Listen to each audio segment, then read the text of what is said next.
ओम प्रणाम भगवान। बोध कथा का शीर्षक है होश में आओ। भगवान आज सत्संग में भी ज्योतिषियों के बारे में भगवान ने चर्चा की थी कि किस तरीके से ज्योतिषी गलत इंफॉर्मेशन देते हैं या कुछ गलत ज्योतिषी गलत राह पे चल पड़ते हैं। उसी तरह की ये बोध कथा है, उसी के बारे में, ज्योतिषियों के बारे में। यूनान में ऐसा हुआ, एक ज्योतिषी रात आकाश के तारों का अध्ययन करता हुआ चला जा रहा था। एक कुएं में गिर पड़ा। तो अध्ययन करता हुआ जा रहा था, तो उसे ध्यान ही नहीं रहा और ऊपर की तरफ देख के, आकाश के तारों की तरफ, तो कुएं में गिर पड़ा। क्योंकि वो कुएं के चारों ओर पाट नहीं थे, तो वो कुएं पे गिर पड़ा। आंखें उसकी आकाश में अटकी थी। चांद तारों का अध्ययन हो रहा था। कुएं में गिर पड़ा तो चिल्लाया। अब पास के ही झोपड़े में एक गरीब बुढ़िया ने उसे बामुश्किल निकाला, और वह यूनान का सबसे बड़ा ज्योतिषी था। सम्राट भी उसके द्वार पर आते थे।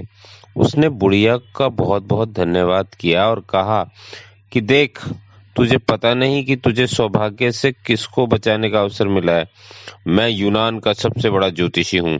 तारों, नक्षत्रों, उनकी गतिविधियों, मनुष्य के भाग्य से उनके संबंध में मुझसे बड़ा कोई जानकार पृथ्वी पर नहीं है। बड़े से बड़े सम्राट मेरे पास आते हैं। मेरी फीस भी बहुत ज्यादा है, लेकिन तूने मुझे बचाया है, तो तेरा भाग्य मैं बिना फीस के देख दूंगा। तू कल आ जाना। तो वह बुढ़िया जोर से हंसने लगी, और उस ज्योतिषी ने कहा कि तू हंसती क्यों है? उसने कहा, मैं इसलिए हंसती हूँ कि जिसे अपने सामने का कुआं नहीं दिखाई पड़ता, उसे चांद तारों की गतिविधियां, नक्षत्र और भविष्य, तुझे अपने पैर तो संभलते नहीं है और तू मेरा भविष्य बताएगा। तो कहती है कि होश में आ। वही भगवान, यही बोध कथा का शीर्षक है, होश में आओ।